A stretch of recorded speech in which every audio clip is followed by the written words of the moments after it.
তুমি কে ভাই? এভাবে কান্না করছো কেন? ঘড়িতে দেখি রাত ৩টা বাজে। কি ব্যাপার, হঠাৎ মোবাইলটা বন্ধ হয়ে গেল কেন? বিকালে না মোবাইলটা চার্জ দিলাম, সকালে উঠে শরীরটা দুর্বল দুর্বল অনুভব করছিলাম। হঠাৎ শরীরের তাপমাত্রাটা বেড়ে গেল। অনেকদিন ধরেই ভাবছিলাম একটা নতুন মোবাইল ফোন নেব। তাছাড়াও কতই আর আগের যুগের মোবাইল ফোন চালাবো। তাছাড়াও ইদানিং আমার মোবাইল ফোনটায় দেখা দিচ্ছে নানান সমস্যা। তাই কালকে নাদিনের সাথে আমি দেখা করলাম। কি রে ফাহিম, কেমন অবস্থা তোর? শরীর ভালো আছে তো? হ্যাঁ, আমি ভালো আছি। তুই কেমন আছিস? তোর কেমন অবস্থা? যতদিন তোর দোয়া সাথে আছে ততদিন তো ভালোই আছি। আচ্ছা, তাহলে মূল কথায় চলে আসি। যে কারণে তোকে ডাকা, আমি একটা নতুন মোবাইল ফোন কিনবো। তোর কি জানা মতে কোনো ভালো মোবাইলের দোকান আছে? আমার জানা মতে একটা নতুন মোবাইলের দোকান আছে। তিনি নতুন নতুন মোবাইল বিক্রি করেন। ও, তাই নাকি? তুই কি সেই দোকানটির নাম বলতে পারবি? আসলে ফাহিম, আমার মোবাইলের দোকানটির নাম মনে নেই। একটা কাজ করা যাক, কালকে তোকে নিয়ে আমি মোবাইলের দোকানটিতে যাব বরং। আচ্ছা, ঠিক আছে। তাহলে কালকে সকাল 9টায় দেখা হচ্ছে। আচ্ছা, সমস্যা নেই, কালকে আমি ফ্রি আছি। তারপর দিন সকালে আমরা দুজন বেরিয়ে পড়লাম নতুন মোবাইল কেনার উদ্দেশ্যে। প্রতিমধ্যে নাহিদ আমাকে জিজ্ঞাসা করলো, তুই কোন কোম্পানির মোবাইল কিনবি এবং কয় জিবির মধ্যে? ভেবেছি ভিভো কোম্পানির মোবাইল কিনবো এবং 4 জিবির মধ্যে কিনবো। ও আচ্ছা। আচ্ছা ভাই, আপনার কাছে কি কোনো ভালো মোবাইল হবে? হ্যাঁ স্যার, অবশ্যই হবে। আপনি কোন কোম্পানির মোবাইল কিনতে চান?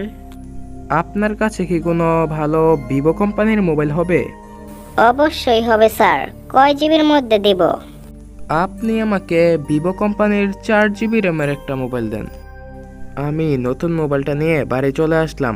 বাড়ি চলে আসার পর বাবা জিজ্ঞাসা করলো, নতুন মোবাইল দেখি, কত দাম? বাবা, এই মোবাইলটা 18,000 টাকা নিয়েছে। ভালোই হয়েছে যে নতুন মোবাইল কিনে নিলি। আগের মোবাইলের তো খারাপ অবস্থা। আমিও চিন্তা করে দেখলাম যে আমার একটা নতুন মোবাইল কিনে নেওয়া উচিত। ভালোই হয়েছে। এখন হাত মুখ ধুয়ে খেতে বসো। তোমার মা তোমার জন্য বিরিয়ানি রান্না করেছে। ধন্যবাদ মা, বিরিয়ানি রান্না করার জন্য। তারপর আমি আমার রুমে এসে আমার মোবাইলে কিছু গুরুত্বপূর্ণ অ্যাপ ডাউনলোড করলাম, যেমন ফেসবুক, হোয়াটসঅ্যাপ, ইমো, আরও অনেক অ্যাপ। অ্যাপগুলো ইনস্টল করার পর আমি আমার মা বাবার রুমে গিয়ে আমার নতুন মোবাইলটা চার্জে দিলাম। নতুন মোবাইলটা চার্জে দেওয়ার পর আমি দুপুরের সালাত আদায় করার জন্য মসজিদে চলে গেলাম। দুপুরের খাবার অনেক আগেই শেষ করে ফেলেছি। এখন বিছানায় বসে আছি। কেন যেন চোখটা ঘুমে আচ্ছন্ন আচ্ছন্ন লাগছিল। ভাবলাম একটু ঘুমিয়ে নিলে কেমন হয়, তাই আমি শুয়ে পড়লাম।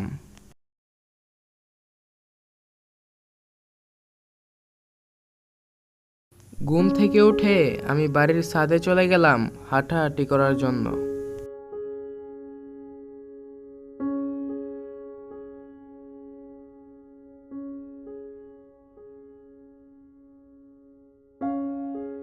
কিছুক্ষণ পর মাগরিবের আজান দিল।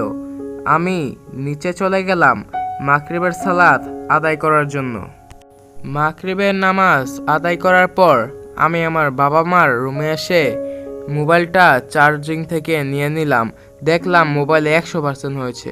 মোবাইল দেখতে দেখতে কখন যে ঘুমিয়ে পড়েছি খেয়াল নেই। হঠাৎ আমার ঘুম ভাঙলো মোবাইলের রিংয়ের শব্দে।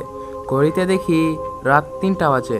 মনে মনে ভাবলাম, এখন আবার কে ফোন দিতে পারে? কি ব্যাপার, হঠাৎ মোবাইলটা বন্ধ হয়ে গেল কেন? বিকালে না মোবাইলটা চার্জ দিলাম, আর নতুন মোবাইল, ব্যাটারি নষ্ট হওয়ার তো কথাই আসে না।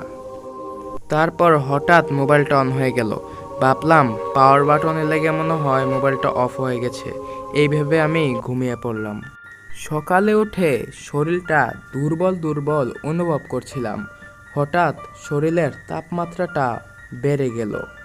কিছুক্ষণ পর আমার মা আমার কাছে আসলো এবং বলল, ফাহিম, তোর কি হয়েছে? তুই এইভাবে বসে আছিস কেন? তোর শরীর কি অসুস্থ হয়েছে বাবা? হে মা, আমার শরীরের তাপমাত্রাটা বেড়ে গেছে ও শরীর ব্যথা।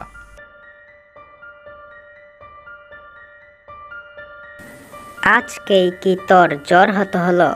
আজকে না তোর চাচাতো ভাইয়ের জন্মদিন, যাওয়ার কথা ছিল।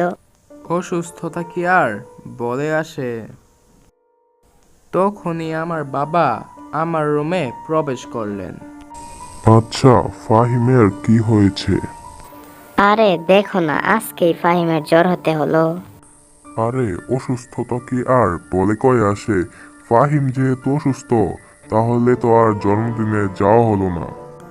আচ্ছা বাবা, যদি আমার বেশি শরীর অসুস্থ লাগে তাহলে আমি নাহিদকে বরং ডেকে নেব, নাহিদ আমার যত্ন নিতে পারবে।